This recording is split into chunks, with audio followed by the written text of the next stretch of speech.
Welcome back to my basement, everybody. I am here to finish the remainder of SEM Lecture 9, as well as Example 9, to describe what happens or what one's options are when a full simultaneous structural equation model doesn't work.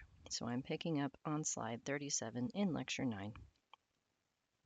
So as we've seen this semester, structural equation models, or SEM, are composed of two different parts. There's the measurement model, and then there's the structural model. So the measurement model concerns how the latent variables map onto their observed indicators. You have many choices for what kinds of indicators you can use. It's called CFA if the indicators are continuous and thought to be normally distributed. It's called IRT or IFA if the indicators are categorical, so binary, ordinal, or nominal. And there's other options that don't have special names, but as long as your SEM software has a link function and alternative distributions, you can fit latent trait measurement models for any kind of outcome. The structural model then concerns the relationships among those latent variables, as well as any other observed variables that you've brought into the model to become predictors or outcomes. And at this point, because the latent variables are thought to be continuous and almost always thought to be multivariate normally distributed, all of the distinctions among the different kinds of measurement models in terms of indicators are irrelevant. So the structural model then is functionally a regression model unless you bring in additional variables that are not latent. So the logic behind the simultaneous analysis is that that's the end of the process, but that's not where one starts. I would highly recommend starting with a sequential process in which you test the fit of each latent factor that is over-identified, meaning has at least 4 indicators for it. That way you can make sure that within a factor, your hypothesized structure is supported by the data. Then once you have an indication that within a factor, the items or indicators are working the way you're supposed to, you would then want to combine all the latent factors and the observed variables into a structural model. I would recommend starting with a saturated model, meaning all possible pairwise relationships are specified somehow. They can be specified as covariances just to look at bivariate relationships.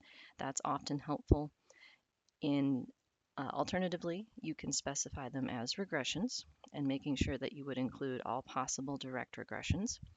The order in which the variables are predictors or outcomes would be based on your theoretical framework for how these variables relate to each other, as well as just logic and common sense. Outcomes that happen later should be downstream relations of things that happen earlier, for instance. Once you have a sense of how well the saturated structural model fits, then you could go about the process of removing paths or changing them to become from covariances to regressions and so forth. And you would want to do significance tests to determine whether or not the model for the structural model that has fewer degrees of freedom, so in which some of the pairwise relationships are not included, fits worse. The measurement model is going to swamp all tests of global model fit in most cases. And so just because the model looks like it fits doesn't mean that your structural model changes are supported. You would need to compare that to a saturated model. And at all points in this process, the use of latent variables directly to estimate relationships between these constructs is advantageous because the latent variable is supposed to do a better job of representing a construct than any one indicator would. And you also don't have to turn a latent variable into an observed variable in structural equation modeling. You can estimate the relationships directly and not have to create false certainty in terms of how well a given trait is measured. You can let it be latent. But the question then becomes, what if I can't do this?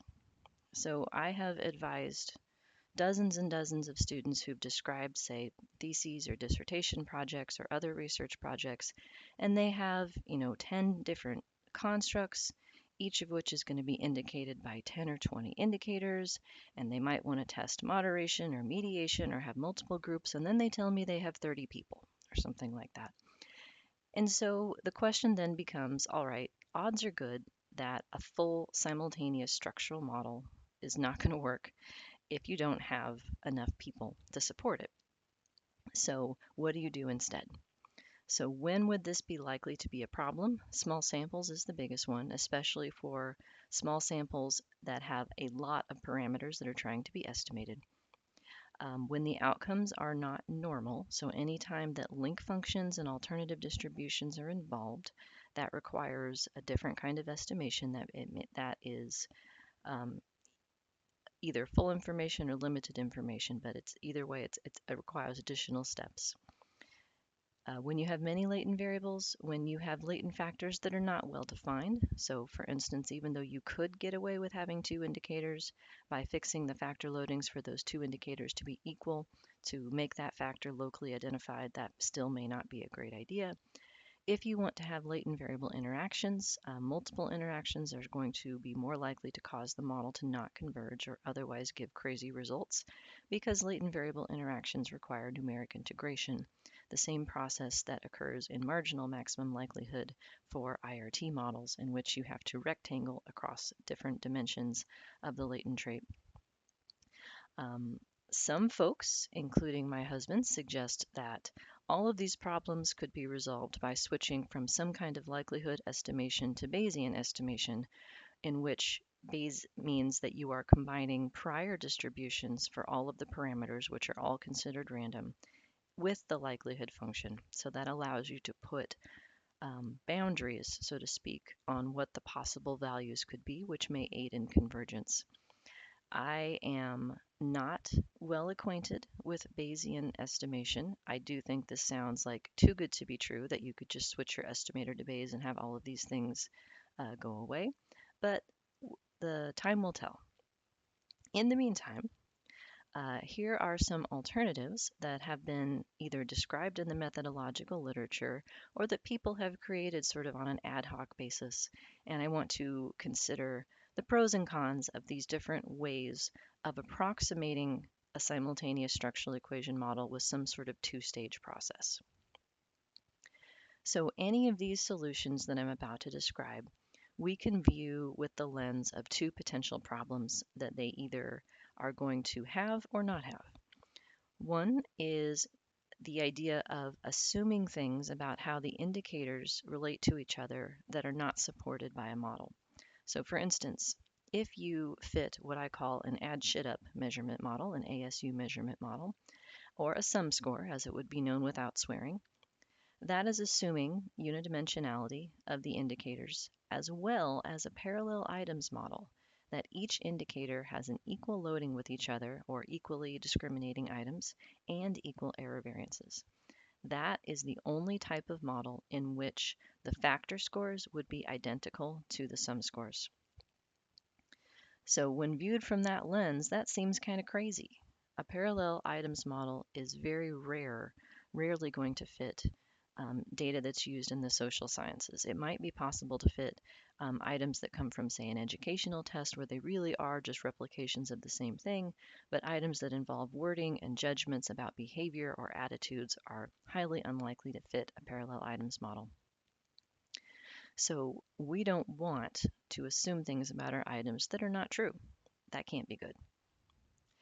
The other problem that SEM two-stage alternatives may have is anytime that you are including an observed variable as a direct indicator of a latent trait, you are assuming that it's perfectly reliable.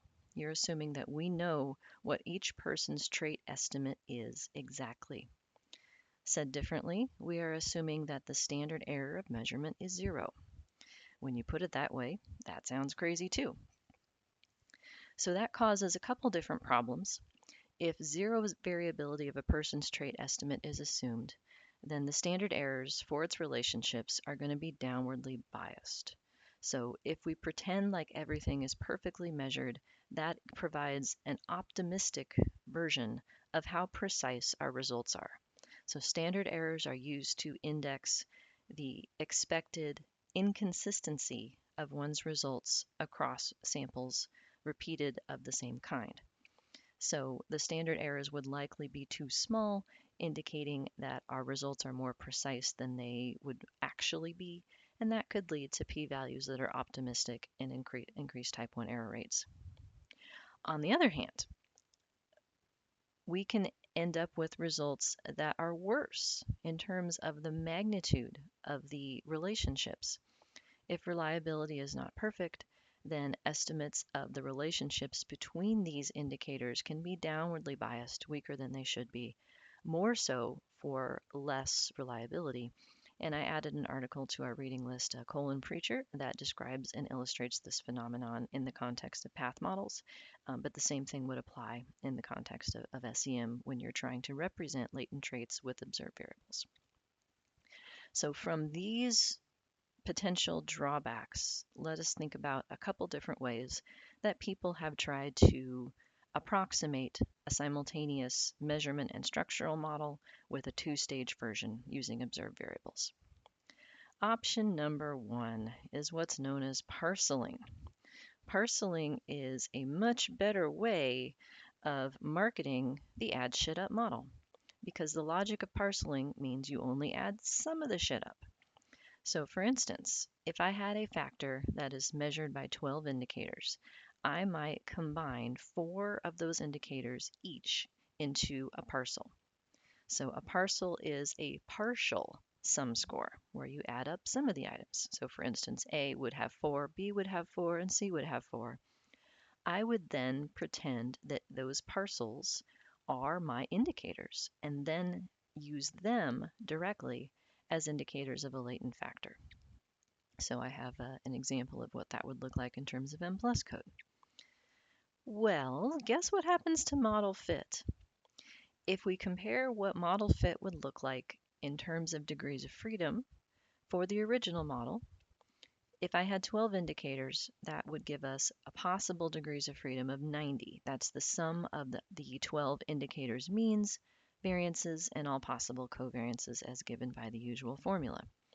If I were to fit a traditional unidimensional factor model in which each indicator gets its own loading, its own intercept, and its own residual variance, I would spend 36 of the parameters. The factor mean and variance would have to be fixed for identification. That leaves 54. That is a lot of room for misfit because we would be saying that the latent factor is responsible for all the covariances among these 12 items using only 12 loadings. So that's a fairly strict assumption. It could be true, but it's empirically testable is the point. Let's compare that assessment of fit with the assessment of fit of the parcels. Now, all of a sudden, we only have 9 total degrees of freedom because we have 3 means, 3 variances, and 3 covariances. We would spend all 9, otherwise creating what's known as a just identified factor with perfect fit. So this is a trick. This is cheating. It's not perfectly fitting because you have buried potential sources of misfit within the parcel. So the things that I just said about what we're assuming when we add shit up, we're assuming within parcels as well. So there have been a lot of articles about parceling. This is a topic that people feel very passionately about. There are certain people who advocate strongly that parceling is not only acceptable, but is preferable, and others who say, no, it's totally cheating and you should not do it. I fall into the latter camp. So the reason that this is not okay is that you are still adding shit up. The only catch is that you're not adding all of the shit up. You are trying to pretend like you're doing structural equation modeling and touting all of the benefits that SEM provides, but behind the scenes you're cheating. So I think it's important to be honest that parceling is an intermediate choice between adding up all the items. What you're doing is adding up some of them, and you're not allowing for the potential sources of misfit to be evaluated for the items within a parcel.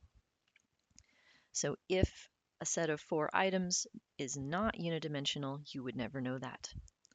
So it's a way that one could control or hide misfit that ultimately is not a great idea. But here's what you could do instead.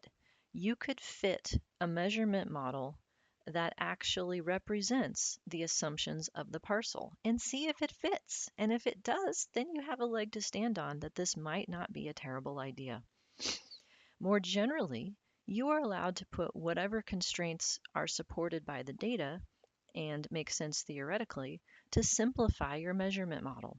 So if you're in a situation, say, in which you have your 30 people and you want to try and have a latent factor that's indicated by 12 items, your 90 degrees of freedom that you're allocated, you don't have to spend all 36 that it would take if you let each indicator have its own loading, its own intercept, and its own residual variance. One simplification that we've talked about this semester is what's used in what's called the Roche model in IRT language, or what we would call a tau equivalent or true score equivalent factor model, in which we assume that all of the loadings are equal across indicators. So instead of estimating 12 loadings, we could estimate one, and that brings us down to 25 parameters estimated. Like that is going to be the most important savings in terms of estimation complexity, because it's the factor loadings that take a lot more information to get right than the intercepts or the residual variances, because each item already has a mean, so we can figure out what the intercept is, and each item already has a variance, so we can figure out what the residual variance would be. It's the factor loadings that take some finesse. So we could estimate 1 instead of 12. Likewise, if we found that the residual variances could be constrained equal, we could estimate one of those instead of 12. That brings us down to 14. And in the most extreme case, we might also be able to constrain the intercepts to be equal to each other and estimate one of those instead of 12. Now, all of a sudden, we've gone from 36 parameters to 3. And in fact, this empty means parallel items model is the jumping off point when you're using these sorts of latent trait models to do longitudinal analysis. Stay tuned for spring 2021. Longitudinal is coming back via Zoom from my basement. So it may not be the case in a given data set that you could fully constrain all of these things, but you might be able to constrain some of them. You could constrain whichever loadings, whichever intercepts, whichever residual variances you could get away with, and let those that are different be different, and that would still save parameters. So it is possible to reduce estimation complexity without cheating by adding shit up and burying misfit. There is also some recent literature. I tried to find it. I found it one day and then I couldn't re-find it, so I apologize for not having a reference for this, but looking at the effect of sparse categories. And if I remember correctly, the research showed that it was a better decision to eliminate sparse categories. So recode to move people's, if you only have 2 people who answered a 5, for instance, move those 2 people and pretend they answered a 4. That was a better decision sometimes than trying to estimate categories with very little information with which to do so. So from this lens, one could actually specify the loadings within parcel A equal, the loadings within parcel B equal, and the error variances within parcel A equal, and the error variances within parcel B equal, all that kind of thing. So that would allow you to formally test the assumptions that you're making when parceling indicators. Oops. So that's one option. I don't recommend it. Another one, so there's 2 different versions of what is called a single indicator model, or what most of us would call path analysis instead. And that is to create a box that is going to represent your circle, one box. So for instance, we could have a sum score as a single indicator of our factor. Now that is nowhere near identified, so we would have to assume that the factor is perfectly measured by the sum score. So what this code is doing is creating a factor that is entirely the sum score, shutting off the residual variance for the sum score, and moving it to the factor. So this trick right here is simply taking the information in the sum score and relabeling it as factor. It is not doing anything in terms of carving up what is true variance versus error variance or factor variance versus not the factor variance. It's just moving it to a new place. This trick, by the way, can be used to get around certain limitations within M+. If it tells you that you can't do something with an observed variable, sometimes it will let you do it with a latent variable. So I have used this trick for reasons that have nothing to do with reliability. But when you put it this way, it seems like there could be an alternative to assuming that it's perfectly reliable. What if we used the information from previous analyses based on the reliability of the sum score and incorporated that into this measurement model? So omega is one way to indicate the reliability of a sum score. Unlike alpha, it does not assume that all of your indicators are equally discriminating, and it does not assume local independence. You can have error covariances that go into the denominator of the omega formula. So just to recall, this is how one computes omega. I showed you how to do this using model constraint and M plus by labeling all of the parameters and having it do the math. But omega is the variance of the factor times the sum of the factor loadings squared divided by those two things plus the sum of the error variances plus 2 times the sum of any error covariances. So error covariances that are positive would count against you in the denominator. What you can then do using this omega information is compute how much of the sum score's total variance is likely to be due to error, and that is 1 minus omega. So here's some code to implement that as an idea. We still have our factor that has a factor loading for the sum score that's fixed to 1. We then partition the variability, though, into the two sources. So we're going to fit a constraint that the amount of variability in the sum score is going to be something called resvar, and the rest of it is going to go to factor. So the factor variance is supposed to be the reliable part, the omega-ness part, and resvar is going to be the rest. And so then down in model constraint, we actually tell it what resvar should be. And it is the variability of the sum score times 1 minus the reliability. So this gives us the amount of the total variability that is thought to be the unreliable error part. And so that is what the sum score's observed variance becomes.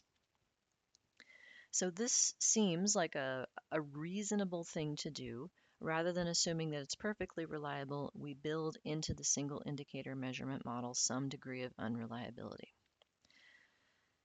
So in terms of making sure that this factor could then be a predictor, you can also specify that the intercept of the sum score stays with it and the factor mean is 0, and that functionally then mean centers your variable so that you can use it as a predictor in a subsequent analysis, the factor that is. But one of the things with sum scores, though, the sum score itself is inconsistent with the factor model. It's a parallel items model. So why not, instead of adding your items up to create a single indicator, why not use the factor score or an estimate of the factor score that comes from the measurement model that you would have fitted? So even though it seems like the factor scores should represent just the reliable part of a construct, they don't, because they do have error. So we do need to build in error if we use a factor score from a measurement model as an observed variable in a subsequent analysis. First, a note on how we get different factor scores. If you're using maximum likelihood estimation, you get what's known as an EAP, expected a posteriori, I think is what it's called, a factor score estimate, which refers to the mean of an individual subject's random effect distribution. So each person has a distribution for what their possible value of their latent trait could be. EAP is supposed to be the mean of that distribution. In contrast, if you're using WLSMB, which is a limited information diagonally weighted least squares estimator, the factor scores that come out of that are what's known as MAP, which correspond to the mode of a person's distribution instead, which is not as good. It's more biased by unreliability, and the mean should be the better version. So this is one of the reasons why in your homework 5, I asked you to test the model using WLSMB because it's much easier to judge local and global fit, but then re-estimate it using ML so that the factor scores would be the better versions. And so then the variability of each person's latent distribution around that measure of central tendency is given by the factor score standard error. And in CFA, each factor score has the same standard error because in CFA we assume that reliability is constant across the trait, information is constant across the trait, whereas in IRT or IFA, your factor score SE depends on what your trait estimate is. And that is a function of the information contained in your items. So where there is information versus where there is not, areas with low information would have higher factor score standard errors. So we have to account for this standard error as part of the story in representing a person's factor score with an observed variable. One other thing to note about factor scores is that they're going to be shrunken. Those of you who've been through multi-level modeling classes or mixed effects models, when we talk about random effects, and even though you can ask for empirical Bayes estimates of the random effects, which correspond to these EAP estimates, you are told not to do so because they're shrunken, they're pushed to the mean. The same thing is true here. So to the extent that there is low reliability or a person's factor score would be very discrepant from the others, they're going to be pushed to look more like the mean. So the variability of the factor scores is going to usually be less than the variability of the latent trait they were derived from. I want to point out that some actual test manuals that I've seen have suggested that one can compute factor scores this way. This is not consistent with a factor model. This is a component model, so I would not recommend that. So to be able to implement this idea of a factor score as a single indicator, rather than sum score, I have F score here to denote that this would be the EAP estimate derived from a previous model that you would then read into the data set and treat as an observed variable in a subsequent analysis. This would be what it looks like if you assume it's perfectly reliable. Instead, we can correct for factor score reliability. This is not omega. This is different. Omega is supposed to be the reliability of the sum score given the factor model. Factor score reliability is looking at the proportion of total variance in the factor scores that's due to the trait as opposed to due to the error, which is conveyed by the standard error squared for the factor scores. So the formula for this is here, where we have the factor variance from the model's solution, so what the latent factors variance was supposed to be, as well as the standard error squared for the factor scores. So then just like we did for the sum score, we can use that estimate of reliability to figure out how much of the variance in the factor scores is supposed to be due to the latent trait, and then constrain resvar to be the remainder that's supposed to be due to error. So it's conceptually similar to what we would do with sum scores, but it's different in that we're using a different version of reliability. And just in the data that I've played with, it looks like factor score reliability is generally higher than what sum score reliability would be. Plus, factor score reliability has the advantage of representing the trait from the same lens that the measurement model built it. So which items are more important, which items a person got. So in linking designs, for instance, sum scores aren't even possible. They're also not possible if your items are on really different scales. So factor scores would be, I think, a more reasonable way to represent the first stage of the analysis fitting a measurement model. But then so long as you are making sure that you're taking into account that the factor scores do have error in them. And then you can mean center the same way as I described before. So this trick about fixing the residual variance of the single indicator to a known quantity based on unreliability, that trick cannot be used directly if you are taking factor scores from an IRT or IFA model, because reliability varies as a function of the trait. I think it is possible to trick M+ into doing this, and this is an idea for research that I haven't had time to pursue. If anyone is interested in helping me with that, please contact me. So here's an example of how we would get the omega reliability versus the factor score reliability. This is the two-factor model of forgiveness of situations from example 4. So this is a CFA example where each factor has only 3 items indicating it. So I have labeled the loadings, I have labeled the error variances, and labeled the factor means and variances and such, covariances as well. I then am computing omega for each of the factors, so you can see that those are around 0.75 for both of them. Not surprising, given that there's only 3 indicators. The factor score reliability then comes from a different part of the output, which is usually towards the end. The estimated factor scores, it tells you their standard error, which is constant, so it's one number for each factor because this is a CFA. And it also tells you the variance of the factor scores. In this model, though, the variance of the factors was fixed to 1, so you can see that up here, and that's what goes into the formula for reliability, not the variance of the factor scores, but the variance of the factor itself.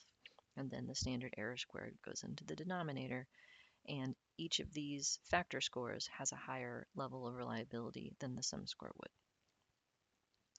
So those are two different options for single indicator models.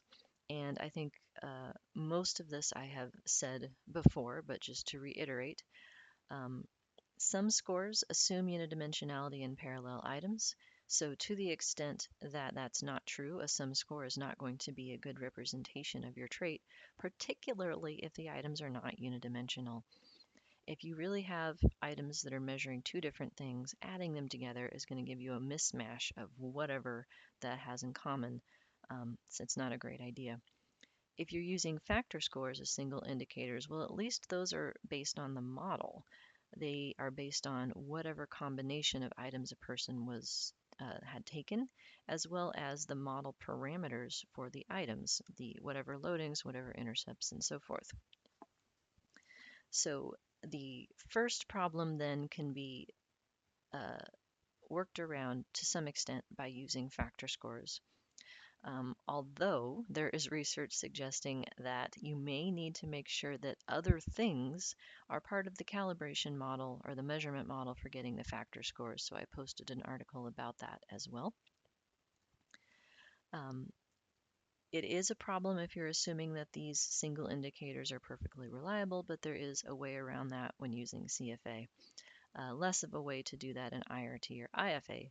Like I said, I think that I could trick M+ into it, but that's not a conventionally available solution. What people do instead for IRT or IFA models is directly try to represent the unreliability by using more than one version of the single indicator factor score. So this is the idea of plausible values. So it is based on the same logic as multiple imputation for missing data and actually uses some of the same machinery. So there are large testing programs like NAEP that use this mechanism. What they do is rather than giving each participant or each respondent only the mean of their latent trait distribution, they try to take multiple draws from a person's distribution, and then they would use each of those draws in a model and combine all of the results. So the idea is that you would take X number of draws from a person's factor score distribution. NAEP, for instance, uses 5. You would save those to separate data sets. So you have 5 versions of the data that you would then have to analyze with the same model. Now that sounds like a pain in the ass, but within M+, and I think within other programs, certainly within R, there are automated procedures where you can tell it, okay, go fit my model to all of these data sets, combine all of the results. It will then spit out the average of the results and compute standard errors using the Rubin's rules for multiple imputation, in which they pay attention to variability in the results across the data sets as well as within a data set to make sure that the standard errors reflect both of those sources of variability. So then you're not assuming that each person's factor score is perfectly known or perfectly reliable. You are letting it vary, literally. Like I said, NAEP uses 5 values. How many values is sufficient is going to depend on how many indicators you have and how much information those indicators provide at different levels of the trait.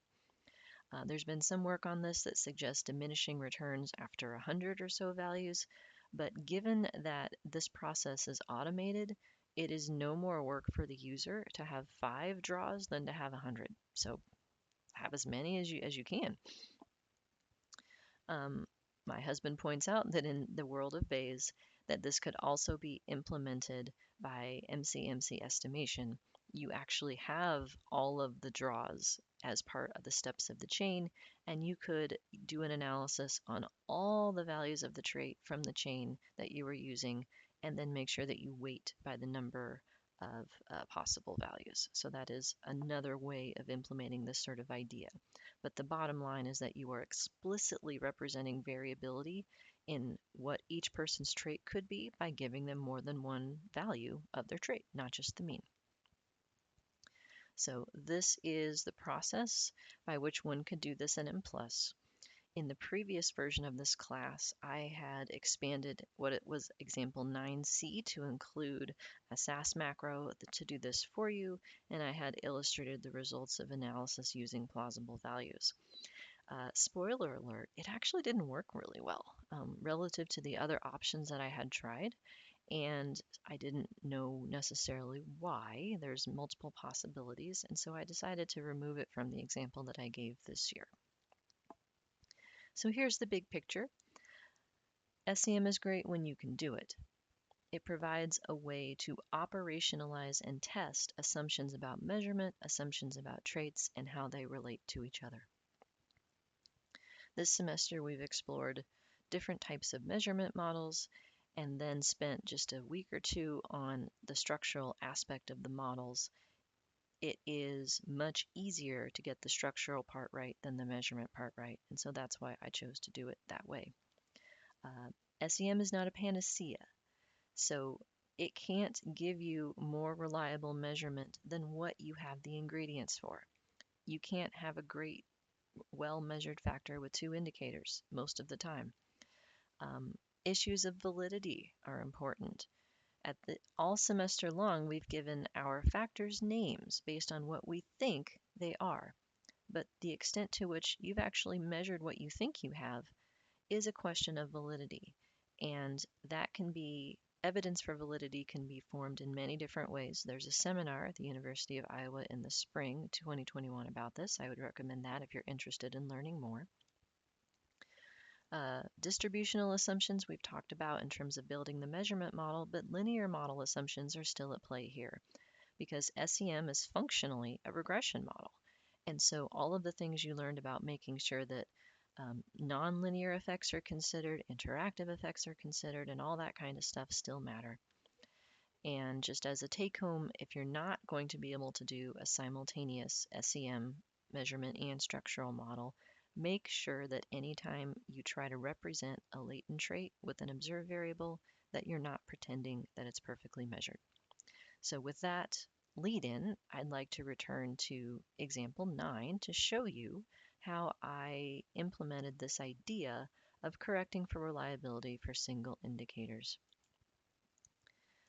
So switching to example 9 then. This example is example 9, page 12 is where I'm picking up. We went through the previous 11 pages in class.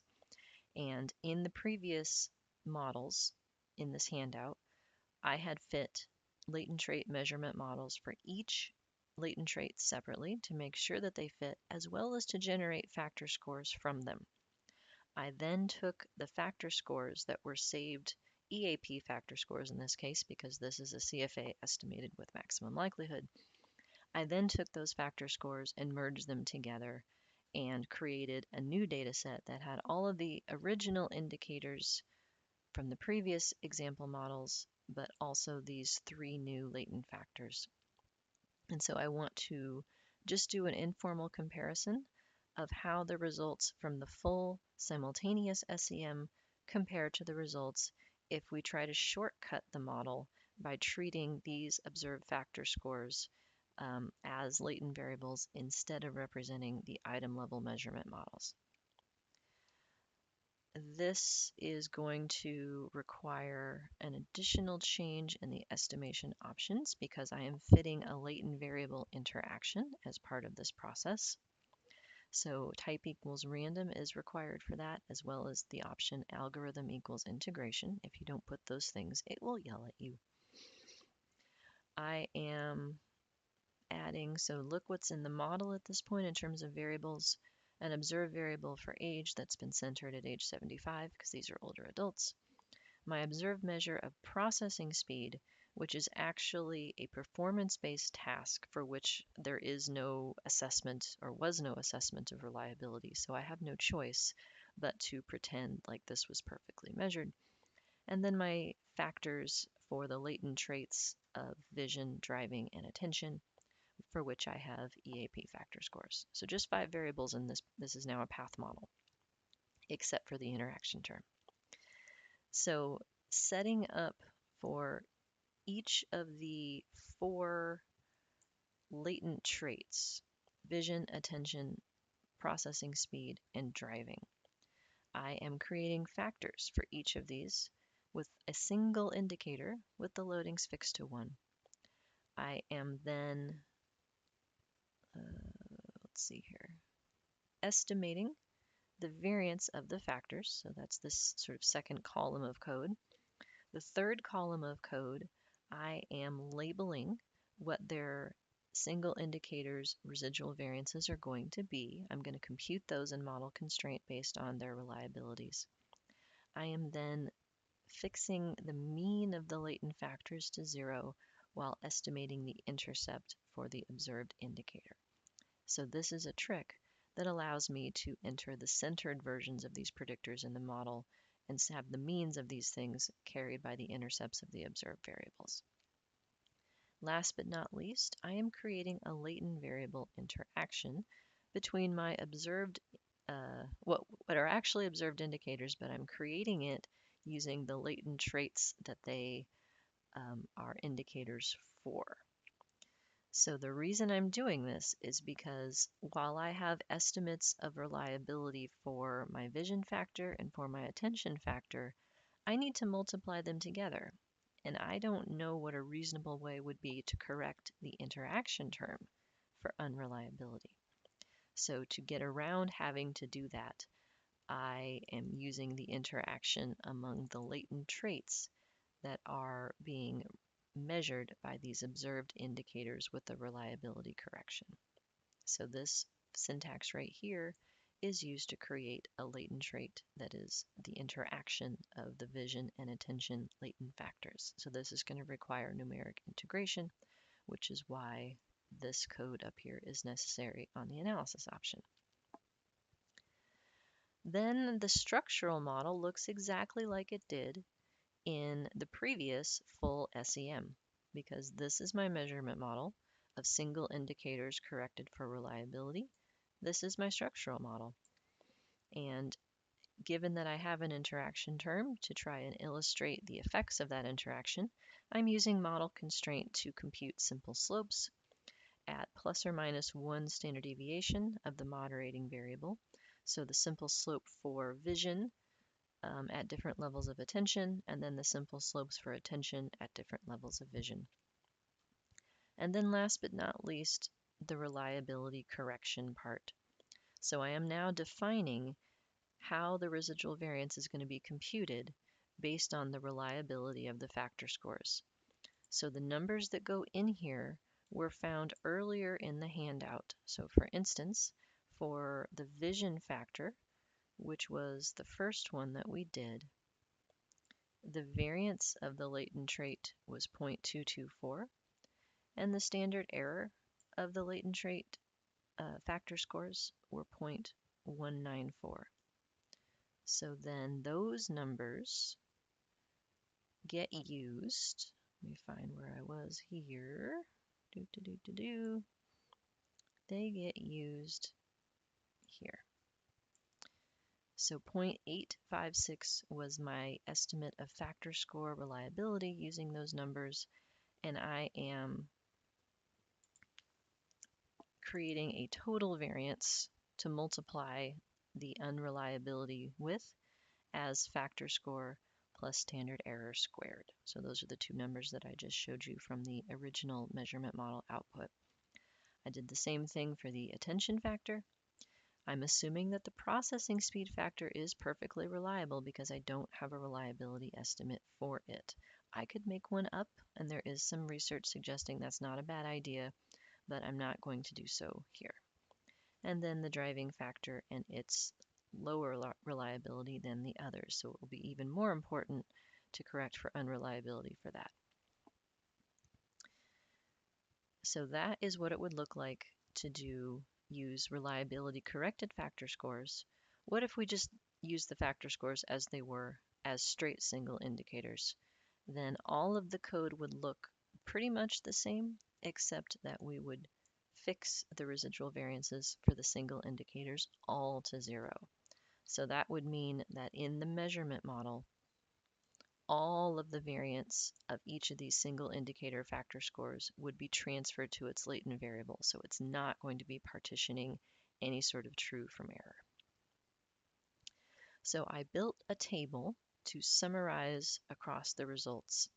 So I have the estimates from the full-on SEM, so the simultaneous analysis in the first column, the reliability corrected factor scores in the second column, and then the uncorrected pretend everything is perfectly measured factor scores in the third column. So the first column is a full-on simultaneous measurement and structural analysis. The second two are path models, except with a latent variable interaction. And this is actually the latent variable interaction in this case was an observed variable interaction because the latent variables were the same thing as the observed variables. And so it's an observed interaction in the third case.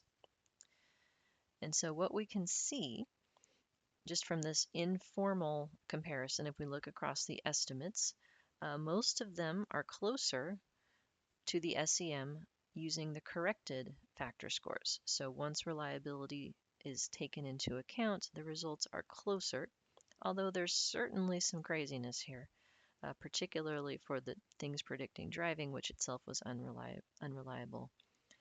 And I made a picture to try and map the SEM parameter estimates on the y-axis against those from the corrected factor scores given by the red and the uncorrected factor scores given by the green. And what we can see is that the red does a better job. It's a closer match, even though it's not perfect by any stretch. The R-square is 0.97, suggesting that the estimates from the path analysis reliability corrected factor score version of the SEM are doing a decent job approximating the full model, a better job than not correcting for unreliability, as we would expect. More striking differences are found on the right-hand side. This is a plot that's showing the standard errors. So the SEM standard errors as sort of the right answer for this data are shown on the y-axis, and those from the alternative methods are shown on the x-axis. And you can see from the green, which is the uncorrected factor scores, that all of those standard errors are way smaller. So the y and x-axes are on the same scale to make this point, that the standard errors from the uncorrected factor scores, assuming perfect reliability, are way optimistic. They think that these results are way more precise than they actually are. So they are underestimating the inconsistency of these results across repeated samples, and therefore likely to have higher type 1 errors as a result of underestimating the standard errors. And the red model here, the reliability corrected factor scores, do a much better job. So the take-home message is if you can't do a full SEM for whatever reason, this method of correcting factor scores using reliability seems like it would be a reasonable alternative. This is not a simulation, it's only one data set, so I cannot say that there's evidence that this will always be appropriate. There's a lot of caveats to this process, and I tried to pick articles to add to your reading list for this unit that discuss those caveats. But just pretending that you have sum scores or factor scores that are perfectly reliable is not a good idea. And if you want to see what a results section would look like that summarizes the measurement and structural simultaneous models, there is a reference to my dissertation publication from 2005's Psych and Aging up here. So that's it. Thank you for tuning in this semester. This class is likely to come back either a year from now or 2 years from now. We will see based on degrees of freedom for those of us offering courses at the University of Iowa. Thanks for listening. Have a good break, and I will see you next spring.